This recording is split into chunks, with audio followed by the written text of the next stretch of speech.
for being here tonight. We really appreciate you guys coming out to support this wonderful organization, and we're so blessed that Miss Becky is actually here. Because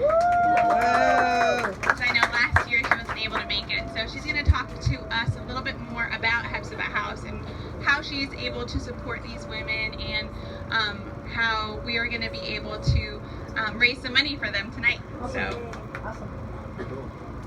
Thank you so much for coming, everyone who showed up in this kind of crazy weather we've been having. And so, yeah, I am the founder of Hepzibah House. Hepzibah House is it's a nonprofit. We got our designation in 2011, so that's about 7 years ago. We have a safe house program. It's a restoration program for women coming out of sex trafficking in the United States. It's people here. And we estimate somewhere between 2,000 and 2,500 women in Palm Beach County being commercially, sexually exploited. That's just the numbers that we can verify. There's a lot of numbers we can't verify because they don't do brothels and put that on their income tax, right? So there's a lot of numbers we couldn't verify. But we provide a shelter. We have a safe house, because very often the women who are escaping, they're homeless.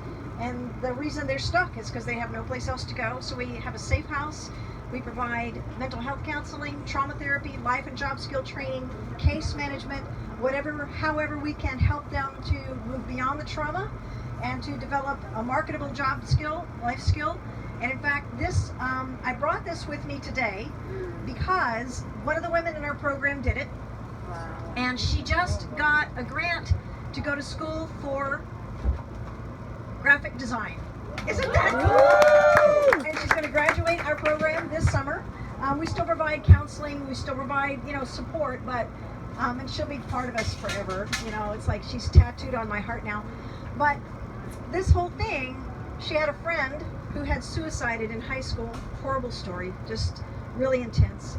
And last year he had been dead as many years as he had been alive, and it just wrecked her. It just was a really, really tough passage. And I said, you're an amazing artist.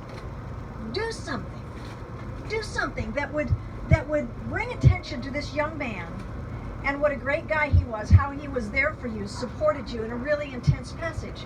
And this was the outcome.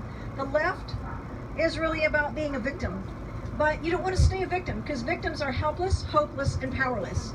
You never want to stay there.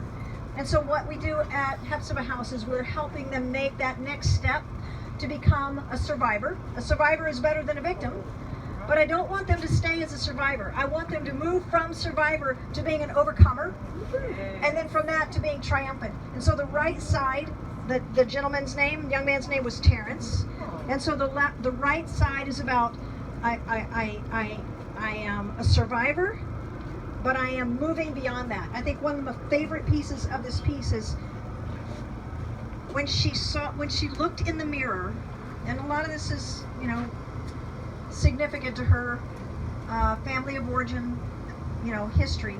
When she looked in the mirror, she actually saw evil. The reflection was that she was evil. But the transition started when the mirror broke. So there's so much imagery that starts over here, but shifts over here.